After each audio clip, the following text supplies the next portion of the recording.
Dulu saya waktu sekolah, saya tulis di buku saya, Profesor Dr. Abdul Somad. Kata kawan saya yang duduk sebelah sebangku, "Mat, jangan kau tulis, aku takut kau gila." Sejak itu saya takut gila, nggak saya tulis lagi. Sekarang saya baru ingat, oh iya ya, ternyata apa yang kita dapat itu adalah mimpi-mimpi kita di masa lalu. Ini tangan nih nggak terhitung tak berapa kali kena batang sapu. Yang paling kejam itu adalah qismullah dengan qismul ta'lim habis sholat maghrib. Saya masih ingat yang mukul saya pakai sapu itu. Saya nggak dendam, cuman kalau dia ngundang ceramah saya nggak mau.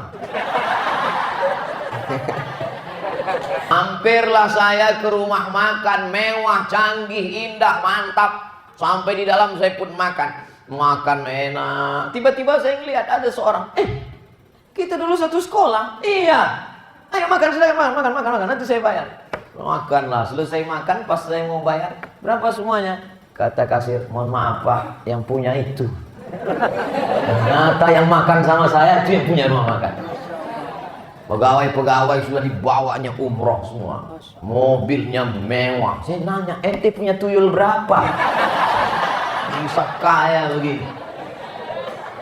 Aku nggak kuliah, Mat, kata dia. Dulu waktu kalian tamat pergi kuliah aku nggak bisa karena aku anak yatim. Tapi aku mulai bisnis ini perlahan. Dia menjadi orang hebat. Jangan sepelekan teman. Karena kita tak tahu nasib kita bagaimana ke depan. Tu'izzu man tasha' wa tudhillu man tasha' biyadikal khair. Oleh sebab itu, menjadi anak orang kaya jangan bangga, menjadi anak yatim jangan putus asa, karena ada Allah yang Maha Kuasa. Assalamualaikum warahmatullahi wabarakatuh. Kaifa halukum?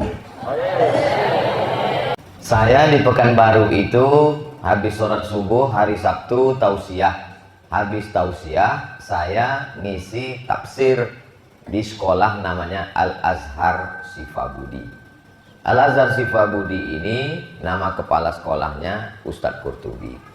Ustadz Qurtubi punya anaknya belajar di pesantren Al-Quraniyah. Nama pimpinan pesantren Al-Quraniyah Kiai Haji Dr. Sombron.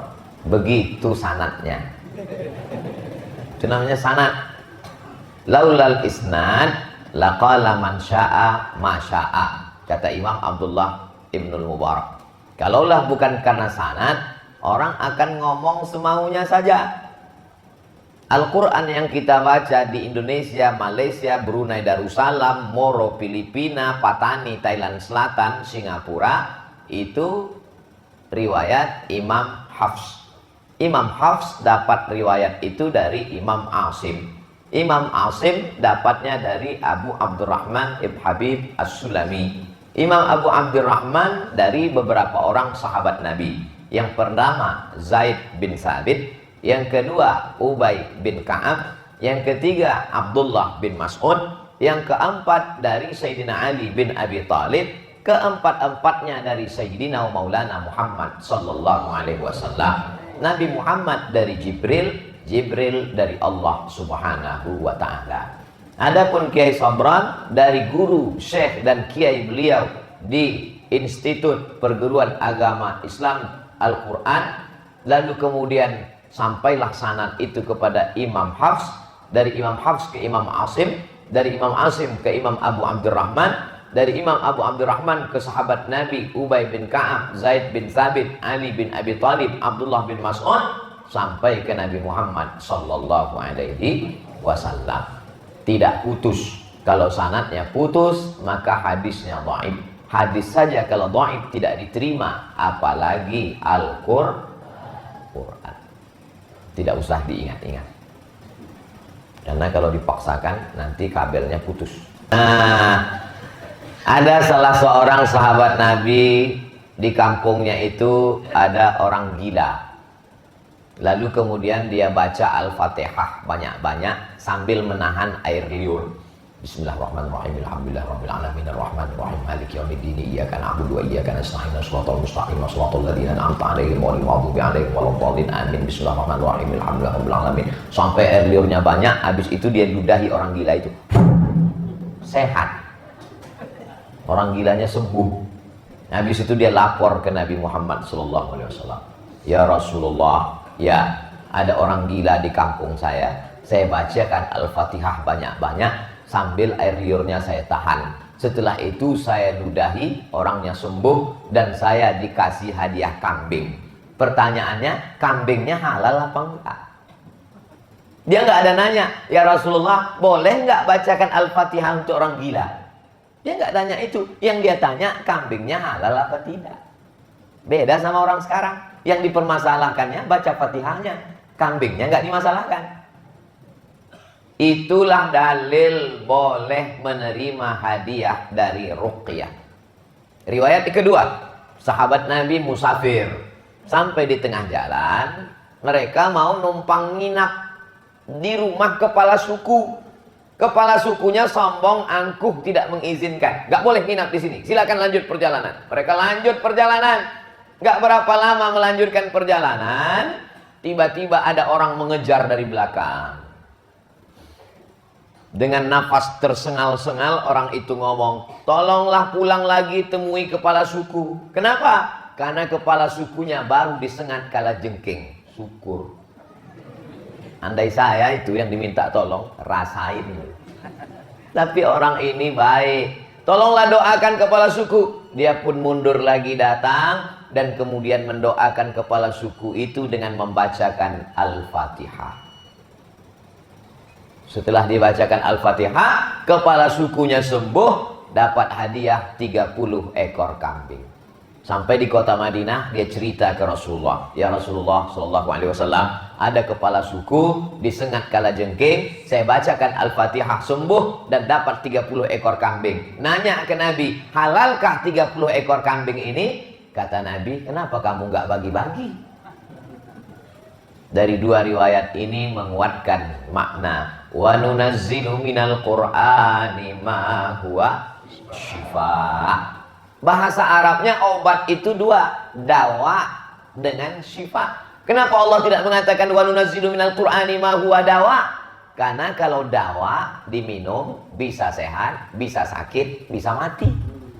Tapi kalau syifa pasti sembuh. Jadi kalau kena kala jengking sehat, kalau yang gila sehat, yang COVID kok mati? Kalau ada orang mati, itu bukan karena penyakit, tapi karena ajalnya sampai. Ada orang amat sangat takut, sampai bakwan aja dicuci pakai hand sanitizer. Saking takutnya. Mati juga. Matinya kenapa? Karena bersin. Lan tamuta nafsun, orang tidak akan mati qabla an tastakmila rizqaha wa ajalaha, sebelum rezekinya penuh, sebelum ajalnya sampai. Itu sudah dijanjikan Allah Ta'ala. Diciptakan Allah makhluk namanya qalam. Allah bersumpah demi qalam, nun wal qalami wa ma yasturun, innallaha katabal maqadir. Qalam sudah menulis takdir 50 alfasanah, 50.000 tahun qabla an yakhluqas samawati wal ard, sebelum Allah menciptakan langit dan bumi. Hadis riwayat Imam Muslim, Ibnul Hajjaj Al-Qushairi An-Naisaburi. Nama kitabnya Al-Jami' As-Sahih Al-Musnad Al-Mukhtasar min umuri Rasulullah sallallahu alaihi wasallam wa sunanihi wa ayyamih, disingkat dengan Sahih Muslim. Tapi jangan gara-gara ini kita tidak ikut protokol kesehatan. Adapun pakai masker itu adalah ikhtiar dan usaha. Ustaz Somad ngomong masker, dia nggak pakai masker, saya pakai. Santri-santri mereka semuanya steril, bersih, karena mereka di karantina, maka bersih. Orang tua aja nggak boleh masuk. Ustaz Somad kok boleh masuk? Belum tua. Ustaz Somad boleh masuk karena sudah rapid test, tangannya sudah ditusuk, keluar darah, sudah dikatakan Abdul Somad bersih, boleh masuk ke Al-Quraniyah. Jadi masuk ke sini ini bukan sembarangan, harus fit and proper test. Nah, oleh sebab itu insya Allah anak-anakku sekalian semuanya sehat walafiat. Tapi yang namanya manusia tetap ada rasa takut, cemas, ngeri, khawatir, galau. Kalau ada santriwan santriwati yang mengatakan, Ustadz Somad, saya takut, cemas, ngeri, galau, takut, berarti kamu masih hidup. Kalau ada yang mengatakan, saya udah nggak takut lagi Pak Ustadz, berarti kamu hantu. Abu Bakar Siddiq yang belajar dengan Nabi 13 tahun, 13 tahun belajar dengan Nabi Muhammad SAW, ketika berada di Jabal Sur, dia takut apa nggak takut? Takut. Lalu apa kata Nabi SAW? Ma dhannuka bithnaini fallahu salisuhuma. Kalau kau merasa takut dalam keadaan berdua, maka Allah yang ketiga.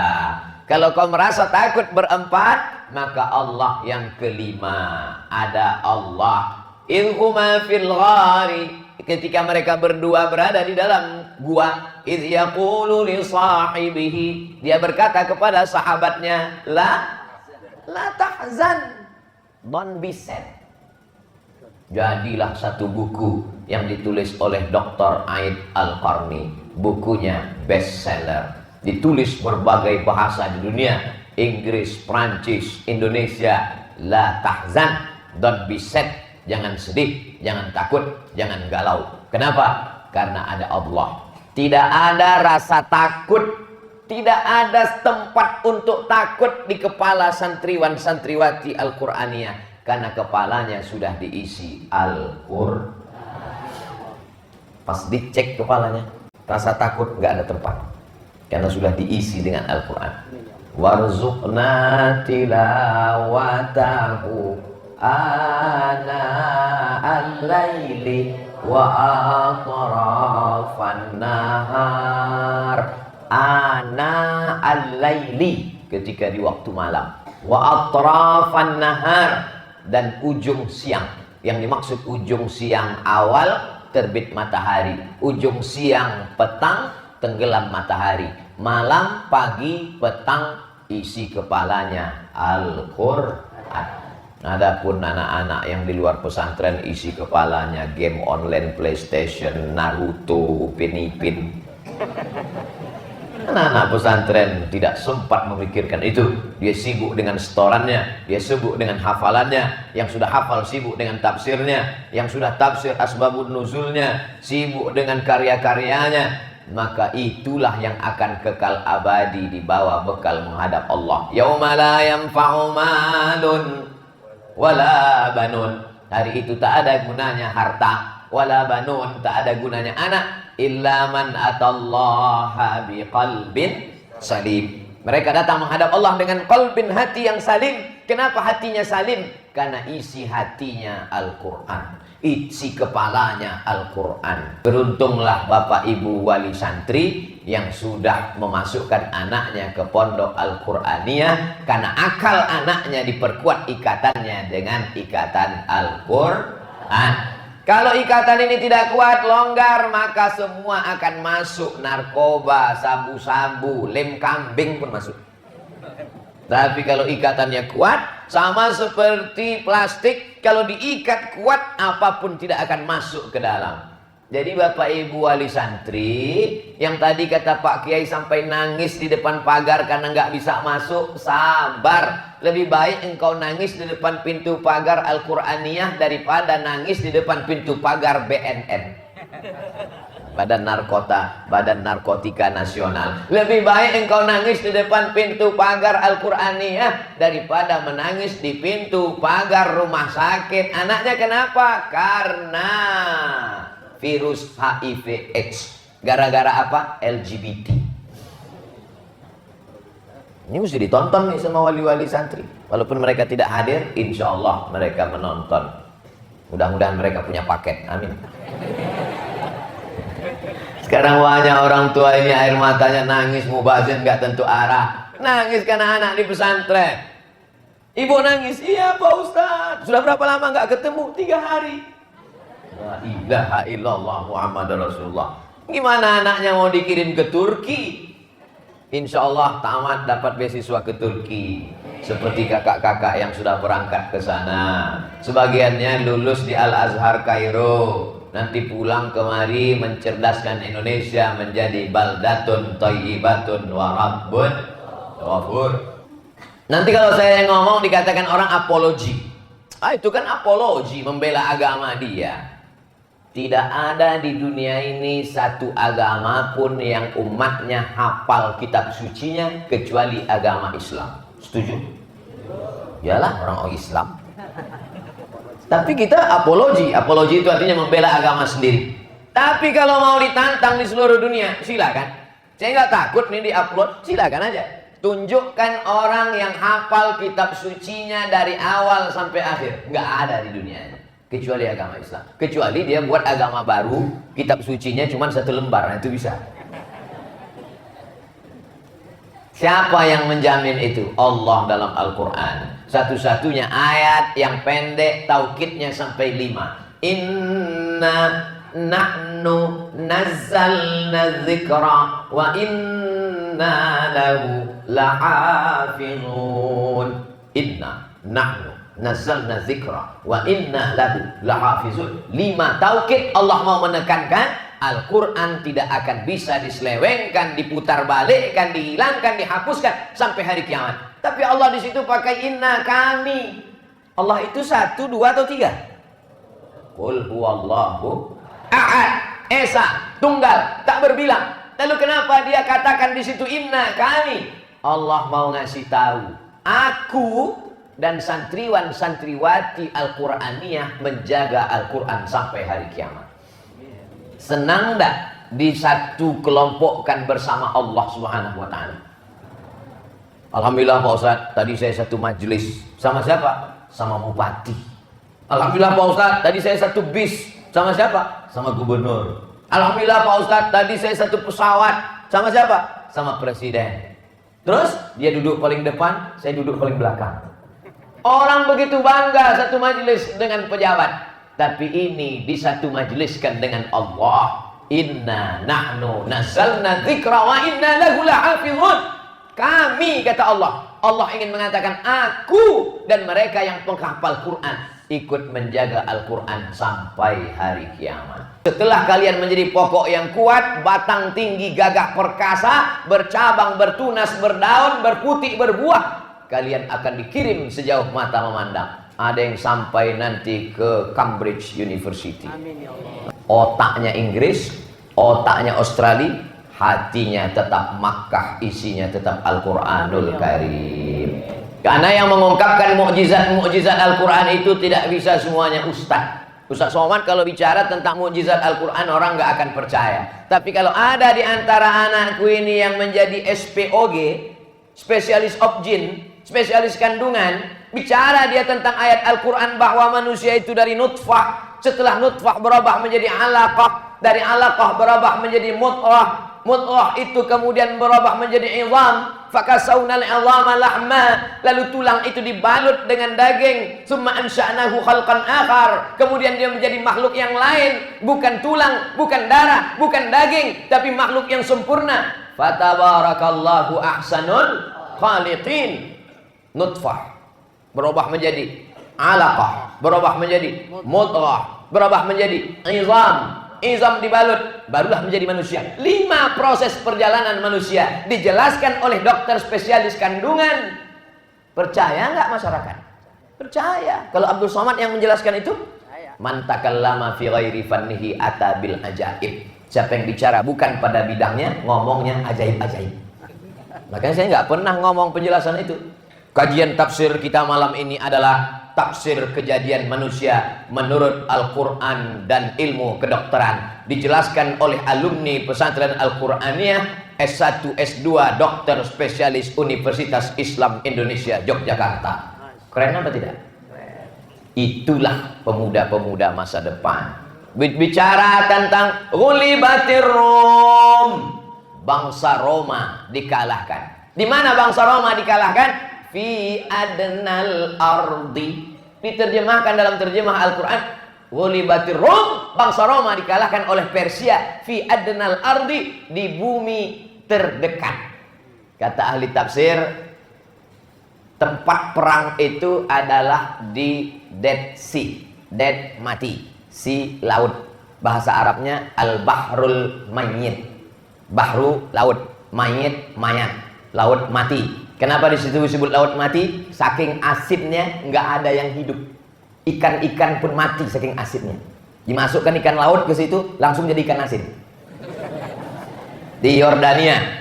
Makanya mahasiswa dulu dari Yordan, teman-teman kami kalau musim haji pergi ke Makkah itu bawa garam dari laut mati, dijual ke jamaah haji Indonesia. Jual garam dari laut mati, dibeli oleh orang Indonesia. Obat apa? Gatal-gatal.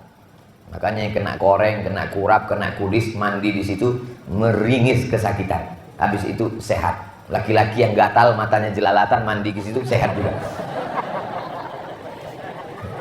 Bahrul Mayyit. Disitulah lokasi perang antara Romawi dengan Persia. Ulibatir Rom. Waktu itu Romawi kalah, menang Persia. Fi bid'in sinin. Tapi nanti beberapa tahun ke depan insya Allah Persia akan kalah dan Rom akan menang. Prediksi Al-Quran wahyu dari Allah. Betul. Persia kalah, Romawi menang. Lokasi perangnya di mana? Di Yordania, di Laut Mati. Mengapa dikatakan bumi terdekat? Apa kata ahli tafsir dulu? Dikatakan bumi terdekat karena Yordania dekat dari kota Makkah. Yaman di bawah, Madinah di atas, di atasnya Yordania. Di atas itu negeri Syam, 4 negara. Yordania, Suriah, Lebanon, Palestina. Fi adnal ardi, di bumi terdekat. Ternyata setelah diteliti oleh pakar geologi ilmu bumi sekarang, makna adnal ardi adalah bumi terendah. Karena ternyata permukaan bumi yang paling rendah di atas muka dunia ini adalah laut mati. Siapa yang bisa mengungkapkan itu? Pakar geologi ilmu bumi yang mengkaji mana bumi terendah, mana bumi tertinggi. Oleh sebab itu ilmu-ilmu pengetahuan ini akan menunjukkan mukjizat-mukjizat Al-Quran. SPOG spesialis kandungan menunjukkan mukjizat Al-Quran tentang penciptaan manusia. Pakar geologi menunjukkan mukjizat Al-Quran tentang kehebatan ilmu bumi. Janji Allah Ta'ala, sanurihim ayatina fil afaq, kami akan tunjukkan ayat-ayat tanda-tanda kebesaran kami di atas muka bumi, di dalam diri mereka, hatta yatabayyana lakum annahul haq, sampai mereka yakin bahwa Al-Quran ini datang dari Allah. Wa ma yantiqu anil hawa in huwa illa wahyun yuha. Jadi Al-Quran ini agamanya orang cerdas.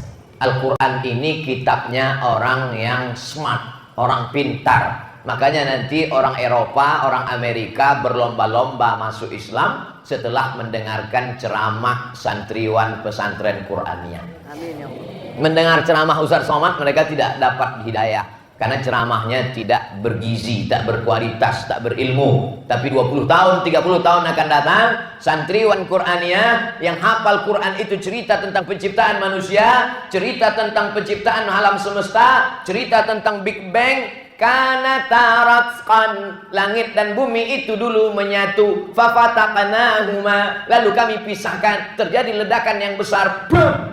Memisah antara langit dan bumi, planet-planet. Mereka yang akan menjelaskan itu.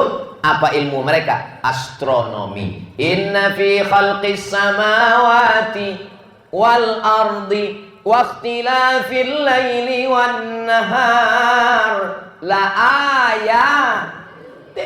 Inna fi khalqis samawati, dalam penciptaan langit. Berpikir tentang penciptaan langit, muncul astronomi, bukan astrologi. Sekarang yang banyak dibaca oleh orang Islam astrologi.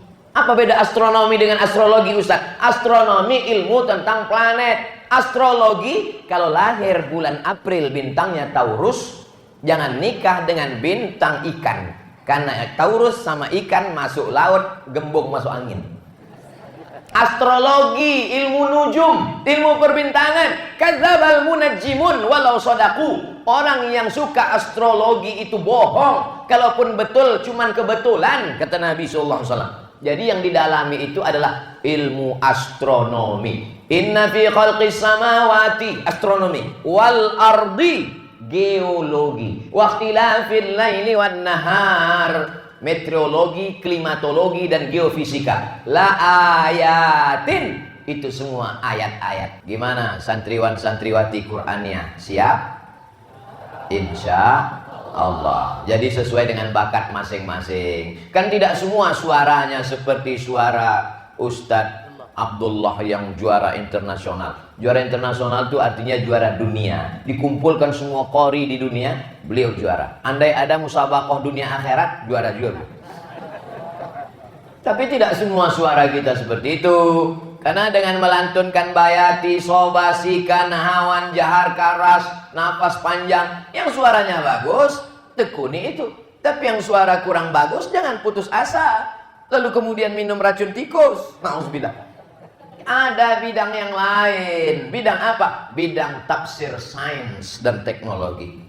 Jangan masuk surga dari satu pintu saja. Allah ciptakan banyak pintu. Udkhulu min abwabin mutafarriqah. Masuklah kalian ke Mesir dari pintu yang banyak. Pesan Nabi Yakub kepada anak-anaknya. Bisa masuk dari pintu bayati sobasi kana hawan jaharka. Bisa masuk dari pintu fahmil Quran. Bisa. Ada orang yang suaranya nggak bagus. Mau fahmil ceramah juga kurang bagus. Tapi kaligrafinya bagus luar biasa. Saya melihat kaligrafi ini, Masya Allah Pak Ustadz. Bacanya apa? Entah. Saking kan luar biasa, bengkok-bengkoknya luar biasa. Selama saya ceramah ini, ada yang nggak paham? Ya itulah, kata-katanya panjang dan orang nggak paham. Maka saya berusaha untuk meminimalisir. Di mana-mana saya sampaikan 60 menit. Sesuai dengan yang tertulis di botol 600 ml. Maka nggak dikasih botol supaya lebih dari 60 menit. Ustadz Somad diberikan kiai kursi supaya duduk. Tapi saya biasa kalau ceramah di kursi pakai meja, saya merasa ada jarak dengan jamaah. Saya ingin jangan ada jarak di antara kita.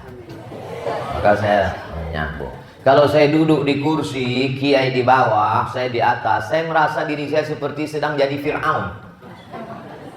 Tapi kalau saya sedang gini, tegak ini pun sebetulnya nggak sopan kepada para ahli-ahli Al-Quran. Tapi kalau saya duduk di bawah, nanti kamera nggak bisa lihat. Nanti kalau saya duduk di bawah, ada kamera, disangka saya santri kelas 5.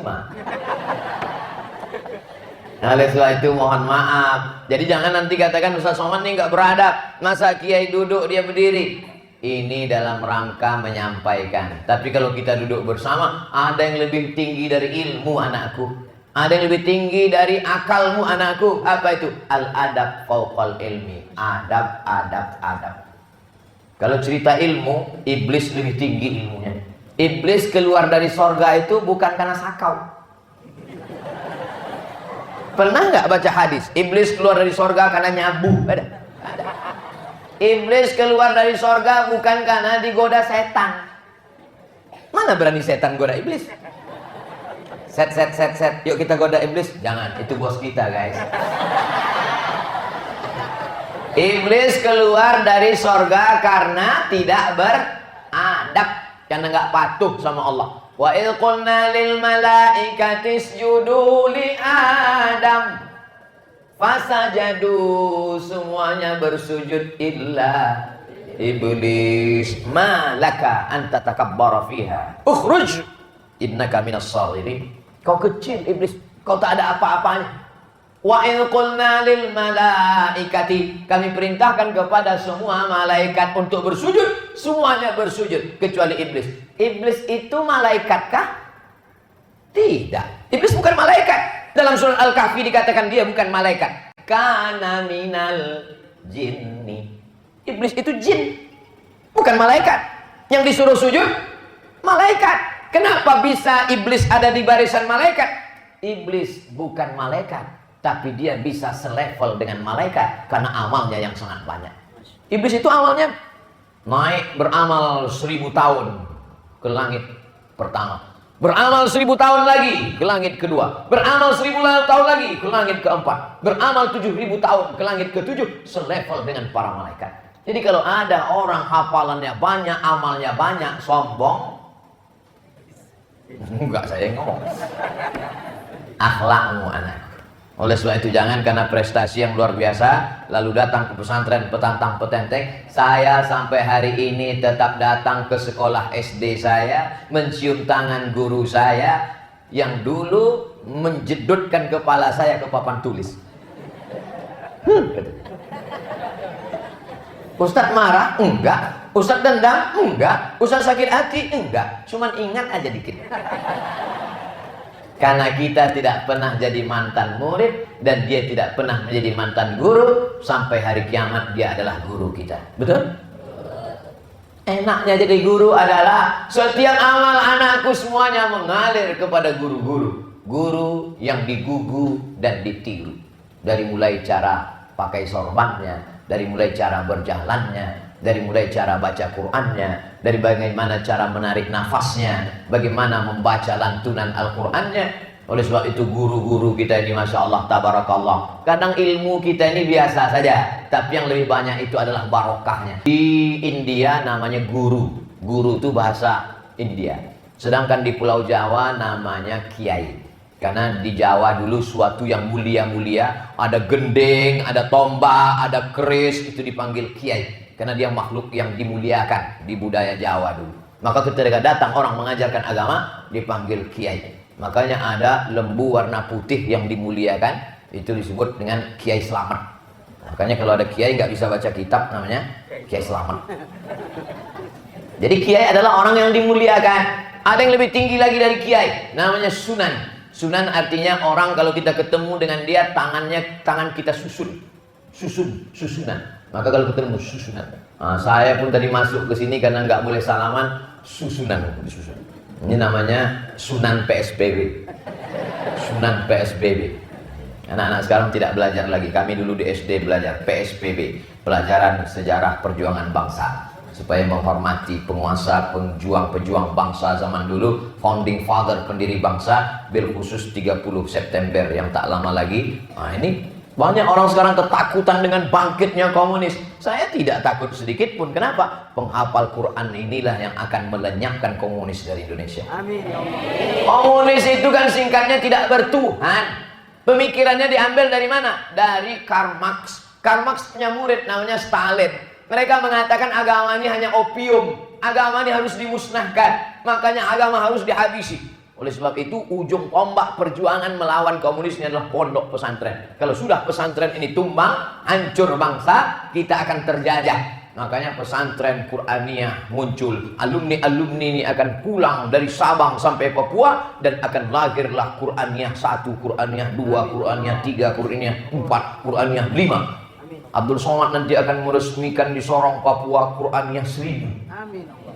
Nggak ada yang mengaminkan. Semua berawal dari mimpi. Orang yang paling pengecut adalah untuk mimpi aja pun dia takut. Dulu saya waktu sekolah, saya tulis di buku saya, Profesor Dr. Abdul Somad. Kata kawan saya yang duduk sebelah sebangku, "Mat, jangan kau tulis, aku takut kau gila." Sejak itu saya takut gila, nggak saya tulis lagi. Sekarang saya baru ingat, oh iya ya, ternyata apa yang kita dapat itu adalah mimpi-mimpi kita di masa lalu. Oleh sebab itu anak-anakku mesti bermimpi. Makanya kalau ada teman yang tertidur, jangan marah, dia sedang bermimpi tentang masa depan. Enggak apa-apa, Ustadz, saya nggak pernah marah nggak pernah saya marah di ceramah di mana-mana sama santridat. Coba tonton di video. Kenapa? Karena mereka itu saya kalau ke pesantren, saya tidak merasa sebagai ustadz. Saya di mana-mana kalau ceramah ke pesantren, saya ingat dulu waktu jadi santri. Kalian masih lumayan dengan ceramah. Kami dulu. Itu banyak teman-teman itu waktu sholat subuh, sujud pertama sekaligus sujud terakhir. Gak mau bangun. Itu. Makanya santri Qur'aniyah luar biasa. Ustadz Samad ceramah, mereka masih mendengar. Kami dulu ada mudabbir. Kelas 5 itu mudabbir kemana-mana buat sopan. Ini tangan nih nggak terhitung entah berapa kali kena batang sapu. Yang paling kejam itu adalah qismullah dengan qismul ta'lim habis sholat maghrib. Saya masih ingat yang mukul saya pakai sapu itu. Saya nggak dendam, cuman kalau dia ngundang ceramah saya nggak mau. Persahabatan dulu tuh luar biasa. Jadi kalian di pesantren ini alhamdulillah nanti baru terasa 20 tahun, 30 tahun akan datang ketemu reunian, lucu-lucuan. Oh, itu luar biasa kenangannya. Yang dikenang yang indah itu adalah sesuatu yang hari ini kita anggap biasa-biasa saja. Oleh sebab itu menulislah anakku. Saya ketika masuk pesantren, saya dikasih buku diari 1, saya tulis. Ada semua catatannya. Hari ini nggak pramuka kena pukul. Ada sih. Hari ini masuk ke lemari nggak ikut senam pagi. Ada. Tapi jangan ikut Ustadz Somad. Ustadz Somad ini termasuk bukan Ustadz yang baik. Termasuk banyak catatan kriminalnya. Sebab itu ya ikut Ustadz Kiai Sobron yang baik-baik, yang tulus-tulus, yang ikhlas-ikhlas. Ada catatan. Hari Ahad ini orangnya pelit, sombong, lemarinya dibongkar, bumbu pecalnya habis. Saya sebetulnya baik, cuman kawan saya nggak baik. Teman amat sangat besar pengaruhnya terhadap kita.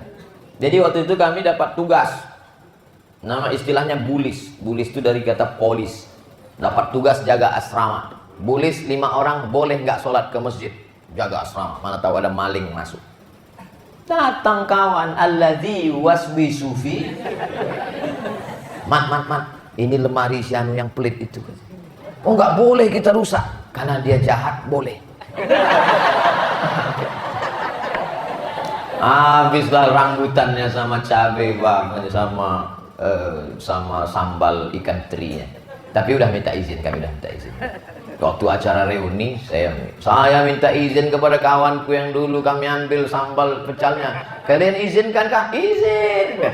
Selesai. Daripada kita di akhirat mencari dia untuk membawa sambal pecal. Jangan aniaya orang, jangan zolimi orang. Teman-teman yang kita sepelekan hari ini, dia bukan siapa-siapa, yang dia biasa-biasa saja. Mungkin badannya lemah, lesu, letoy, loyo, lunglai, ingusnya nggak berhenti meleleh. Suatu saat dia adalah kebanggaan kita. Mampirlah saya ke rumah makan mewah, canggih, indah, mantap. Sampai di dalam saya pun makan enak. Tiba-tiba saya ngelihat ada seorang, kita dulu satu sekolah. Iya. Ayo makan, silakan makan. Nanti saya bayar. Makanlah. Selesai makan, pas saya mau bayar, berapa semuanya? Kata kasir, mohon maaf Pak, yang punya itu. Ternyata yang makan sama saya itu yang punya rumah makan. Pegawai-pegawai sudah dibawanya umroh semua. Mobilnya mewah. Saya nanya, ente punya tuyul berapa? Bisa kaya begini. Aku nggak kuliah, Mat, kata dia. Dulu waktu kalian tamat pergi kuliah, aku nggak bisa karena aku anak yatim. Tapi aku mulai bisnis ini perlahan. Dia menjadi orang hebat. Jangan sepelekan, teman. Karena kita tak tahu nasib kita bagaimana ke depan. Tu'izzu man tasha' wa tudhillu man tasha' biadikal khair. Oleh sebab itu, menjadi anak orang kaya jangan bangga. Menjadi anak yatim jangan putus asa, karena ada Allah yang maha kuasa mengangkat dan menaikkan derajat. Baik-baik dengan teman, jangan sombong, jangan angkuh.